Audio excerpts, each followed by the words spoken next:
Welcome to the workshop. I'm Andrew and this is Watch the West. We're going to get started right away today because at the end of the month is the AliExpress summer sale and some of these may be discounted. It seems like your dollar doesn't quite go as far as it used to, and yet watches are getting more and more expensive.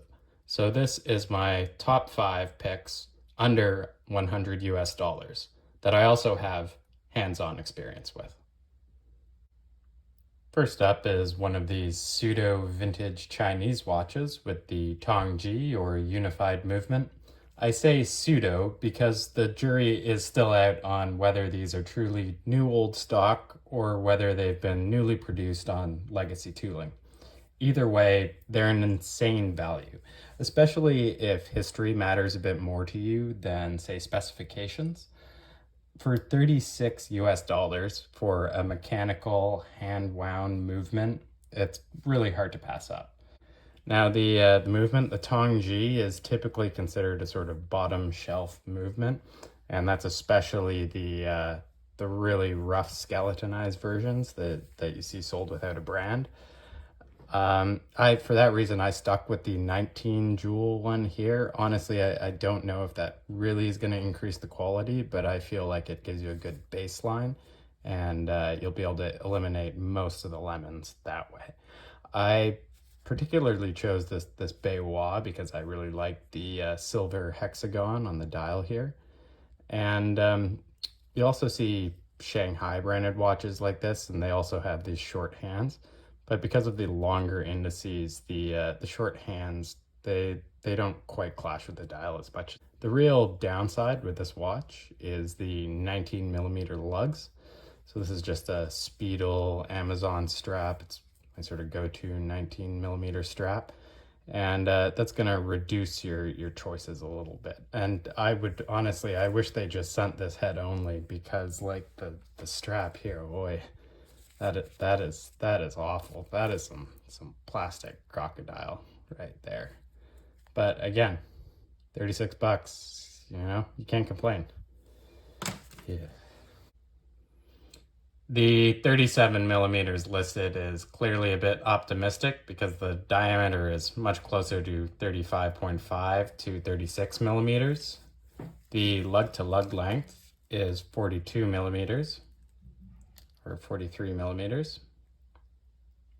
And the thickness is just about 10 millimeters.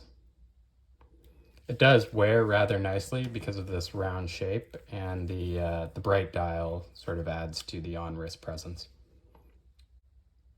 Next up, we have the Cooper Pathfinder Quartz. This is from the Kume shop, and it's a G10 homage. The G10 was the Ministry of Defense, Britain's military watch following the 1980s. Funny story, G10 actually doesn't refer to the watch. That is just the requisition form that you filled out in order to get one. Why is this at number 4? Well, pricing is all over the place with these.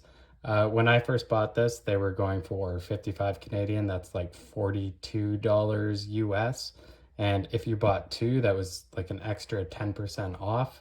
And I mean, at that price, you're like, okay, I'll buy one. I'll put it in the car emergency kit. Maybe I'll put one in my bug out bag. Maybe I'll get one for my friends, kind of thing.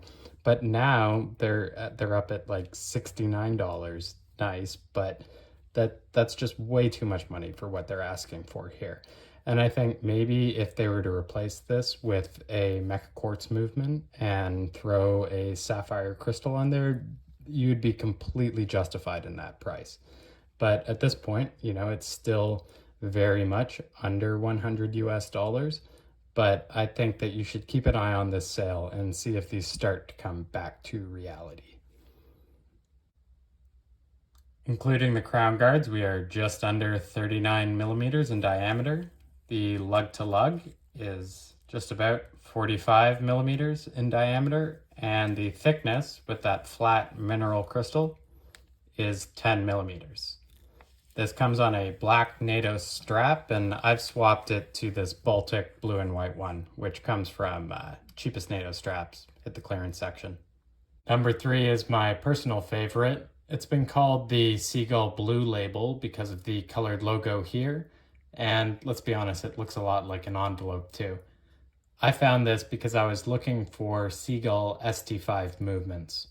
When the communist government went around mandating the Tongji, this guy over here, the SD5 was of such a great quality that they let them keep producing it and in fact saved it for the higher end of Communist Party officials. When China first started exporting watches, they rebranded this movement and this watch as Seagull. We know these are new old stock, the movements at least, because they are no longer produced. And it does have a similar steel case and acrylic crystal. The bad news here is these aren't really going on sale. They rose to around 75 US dollars recently, and I've seen them sell for that secondhand. Unlike most Chinese products, scarcity is a real issue here because of the movement.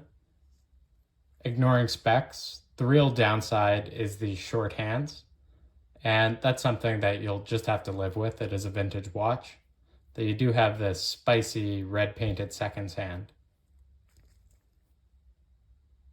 We have a 35 millimeter diameter. There's about 43.5 millimeters lug to lug, and 11 meters thick with that domed acrylic crystal. The strap that it came with was actually this solid link metal bracelet. Doesn't really fit with the watch at all, but it's actually very nice quality. And I'm sure that's going to end up on a Seiko 5 or a Vostok somewhere. The strap that I've got it on is, again, another clearance section from Cheapest NATO Straps. And we're just matching the blue on the label there. Number 2. The watch that this actually started life out as, this is the Seiko Willard homage, the 1970. It's available from Addiesdive and Addiesdive, very similar watches. It's, I've said it before, it's the best watch under $100 on AliExpress, and you can get maybe a few more dollars off in this sale. It's an amazingly fun watch for summer. You've got a sapphire crystal and sapphire bezel, so it'll stand up to some abuse, and that all-important Seiko NH35 movement. I modded this watch because I wanted a blue Kanagawa wave dial, and I couldn't find one. This also comes in black and green versions, and I paired that with this pretty ridiculous Hadley Roma silicone strap, and I guess because it was white, no one else wanted it. 43 millimeters in diameter, lug to lug. It's 47 millimeters, and thickness, we have 13.3 millimeters. The loom on this guy is really fun too.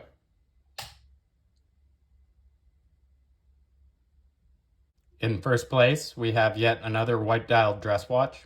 I think I might have it tight. This is the Escapement Time Quartz King Seiko homage. And what more can I really say about this that hasn't been said already? Because this is probably the most popular dress watch on AliExpress.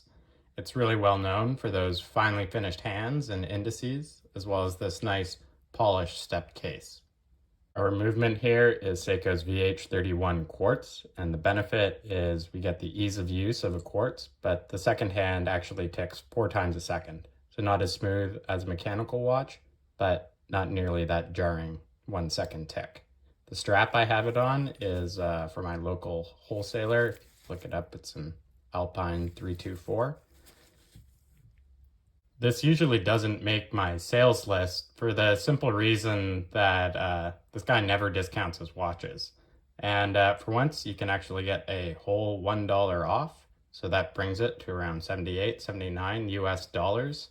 But the real reason why I think we should look at these right now is because the store was closed for a while due to COVID lockdowns and has just reopened. So pretty exciting to see them again. This is the larger version with a 39 millimeter diameter, a lug to lug, of 46.1 millimeters, and a thickness, because of that quartz movement, it's under 10 millimeters. For an honorable mention, we have the Pagani Design Spirit homage. And this is only an honorable mention because it comes in at slightly over 100 US dollars. I got it down to 111 with coupons. For that reason, this is my pick for the sale. There's a lot of firsts for Pagani here. It's the first time that they've used this higher end case finishing, and it's also the first time that they dropped the brand name from the dial. Now, that's nice so you're not walking around with a piece of trademark infringement on your wrist. You can ignore these short hands here. This is a version 1, and that's been remedied in version 2. I didn't really mind because I was going to swap them anyways. I was thinking maybe doing an alpinist cross. And other than that, it is easy to switch the hands because it's an NH movement. Now, the downside is there's a ghost position, and the end links are not the best in terms of fitment, though they are female. Though the bracelet and the clasp are fantastic, and we'll get to that later in a review. And we're looking at a diameter of 38 millimeters, a lug to lug,